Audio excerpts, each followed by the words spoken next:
que le Real Madrid n'est pas un club que j'apprécie énormément. C'est-à-dire que quand je regarde le Real Madrid et son histoire, j'ai du mal avec l'histoire de ce club-là. Vraiment du mal. C'est-à-dire que déjà, c'est un club un peu royaliste. C'est un club avec aussi des racines un peu fascistes, parce que c'était le club que le général Franco utilisait pour continuer sa propagande un peu de dictature dans le pays, parce que même si je connais pas forcément l'histoire espagnole en profondeur, je sais que l'Espagne a été sous dictature très longtemps sous le général Franco. Et le Real Madrid faisait partie aussi de ces objets de propagande et autres, de propagande un peu de sa politique très nauséabonde. Donc c'est pour ça que j'ai beaucoup de mal avec le truc, et aussi le côté un peu royaliste, un peu que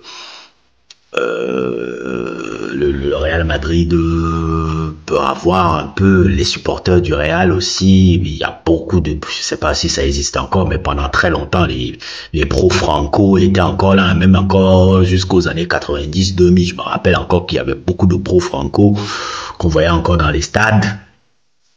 Et c'est un club dans son histoire qui renvoie un peu pour moi, c'est le club qui a commencé à mettre vraiment déjà l'étude du bling-bling dans le foot, le Real Madrid. Quand tu vois même déjà à la base avec Santiago Bernabéu et comment ils ont réussi à dominer pendant très très très longtemps la Ligue des Champions, et sur le championnat espagnol où il y avait beaucoup de corruption aussi à l'époque du général Franco pour qu'il gagne énormément les championnats. C'est l'histoire de ce club-là, qui est un club important de l'histoire du foot. Elle est partie là maintenant, même aussi avec la deuxième génération, avec la génération avec laquelle j'ai grandi, qui était les Galactiques, de Florentino Pérez, avec les Zidane, la génération Zidane, Ronaldo, tout le patatoire, Raúl Figo. Oui, c'est la génération qui a popularisé le Real Madrid pour moi. C'est la génération avec laquelle nous, on a grandi.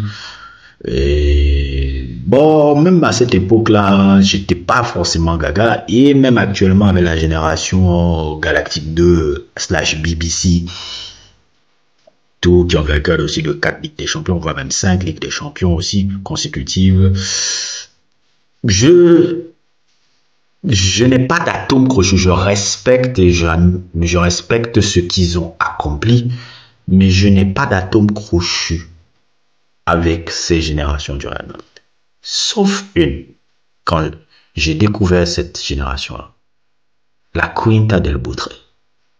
Pour moi, la Quinta del Butre est la plus belle génération de l'histoire de ce club. C'est-à-dire que le Real Madrid des années 80, dans ce qu'elle racontait un peu, c'est-à-dire que le Real Madrid des années 80, de la Quinta del Butre, racontait une autre histoire de Madrid.